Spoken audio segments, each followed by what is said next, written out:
Assalamualaikum warahmatullahi wabarakatuh. Hai teman-teman, perkenalkan nama saya M. Hasan Ma'ruf, mahasiswa Universitas Pekalongan. Di sini kita akan belajar tentang PPh pasal 21. Sebagai warga negara Indonesia, kita sepatutnya mempelajari tentang perpajakan,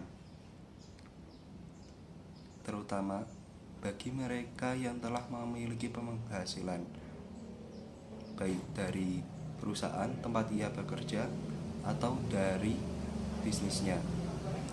Tak hanya perseorangan, badan usaha yang berada di Indonesia yang telah memiliki NPWP wajib membayarkan pajaknya, baik berupa PT, firma, ataupun CV. Pajak tersebut digunakan untuk kepentingan negara dan dikembalikan lagi ke rakyatnya, seperti istilah dari rakyat, oleh rakyat, dan untuk rakyat. Sekarang kita ke pajak pasal 21. Menurut Direktur Jenderal Pajak nomor 32 PJ 2015,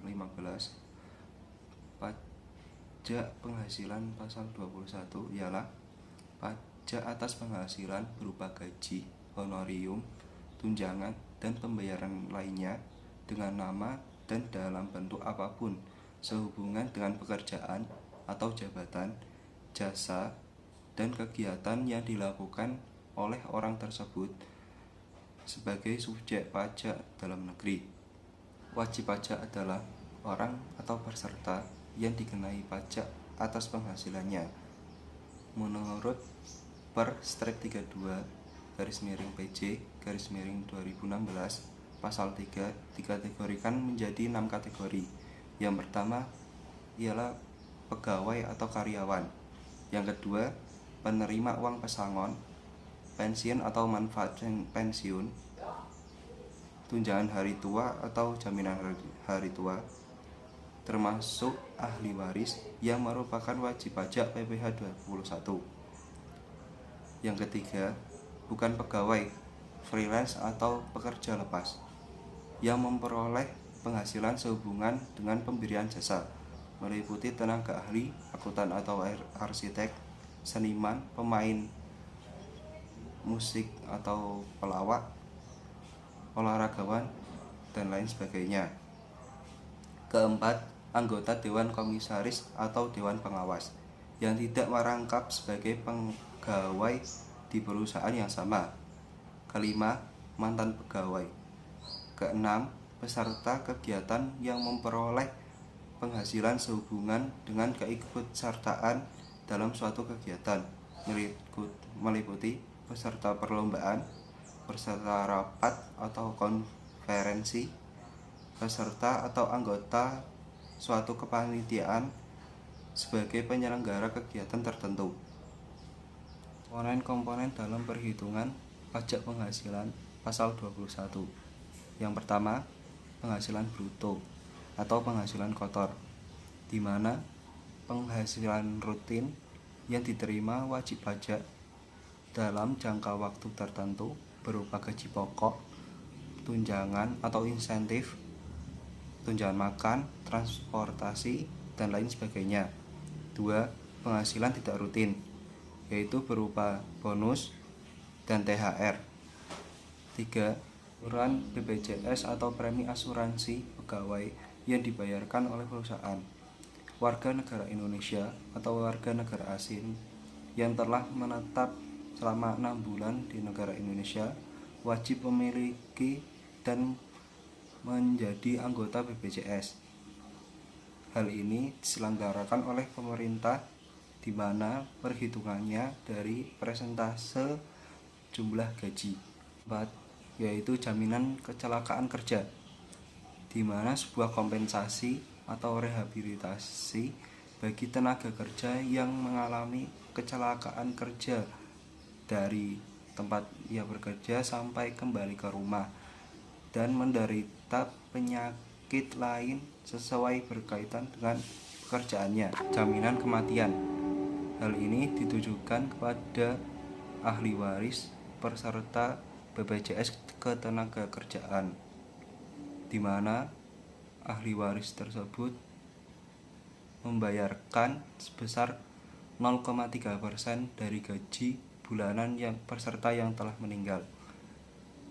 Dalam hari ini, peserta yang telah meninggal dalam artian bukan kecelakaan kerja. Jaminan kesehatan. Tarif iuran jaminan kesehatan sebesar 5% terhitung dari Juli 2015, di mana yang 4% itu ditanggung perusahaan dan yang 1% ditanggung oleh pegawai. Tunjangan PPh 21. Bagi perusahaan yang memberikan tunjangan PPh 21 kepada karyawannya baik penuh ataupun sebagian, maka jumlah tunjangan PPh tersebut dijadikan komponen tambahan bagi penghasilan bruto.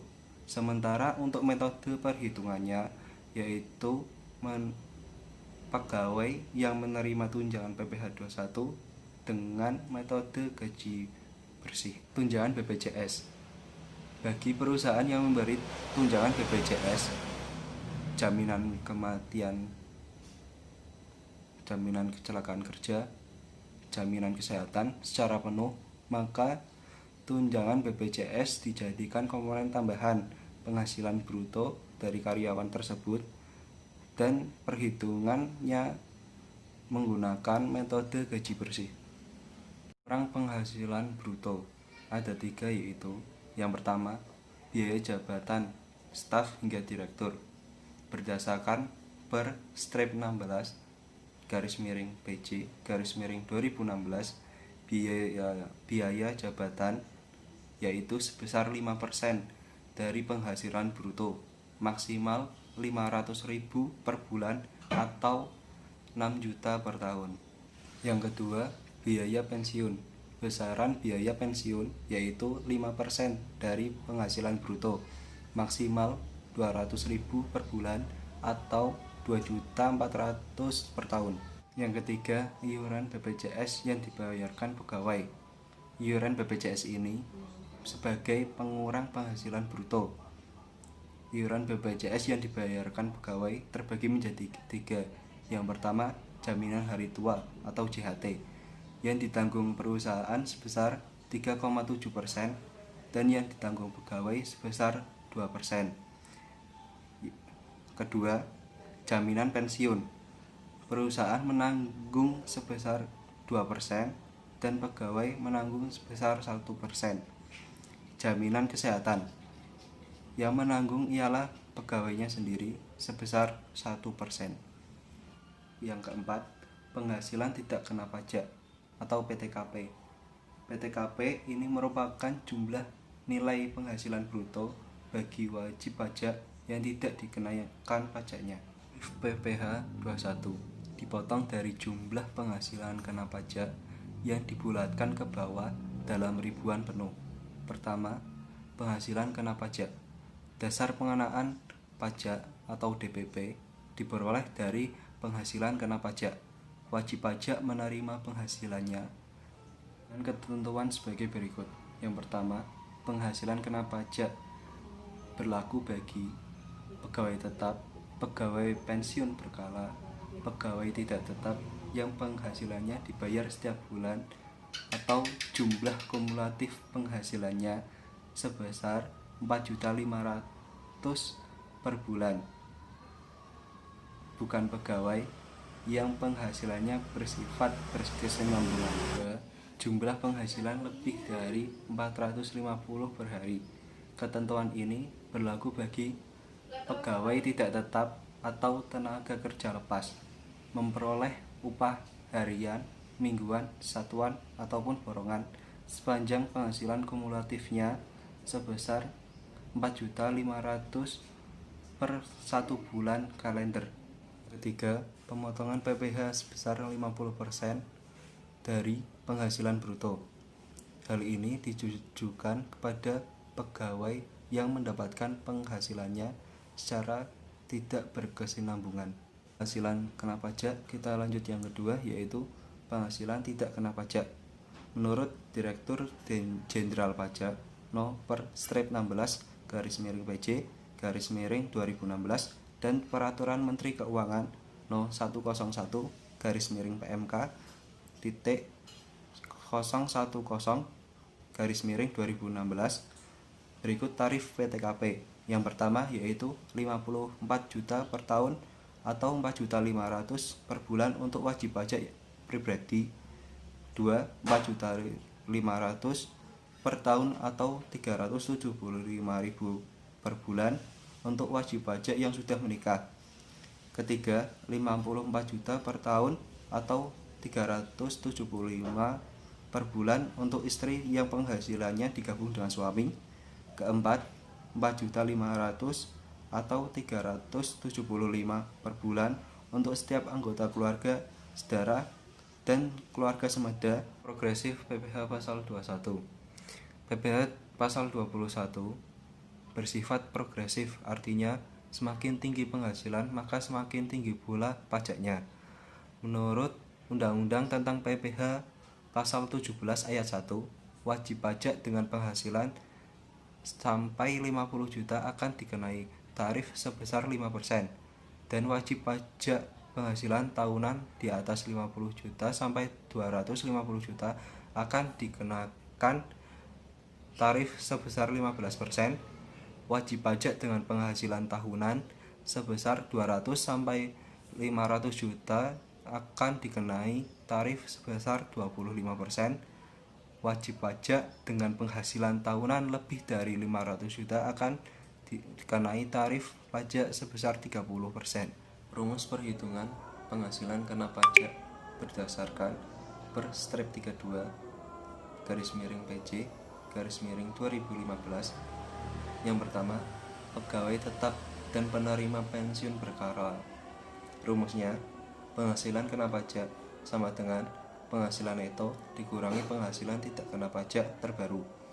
Kedua, pegawai tidak tetap, penghasilan pajak sama dengan penghasilan bruto dikurangi penghasilan tidak kena pajak terbaru. Ketiga, pegawai dengan kondisi lainnya.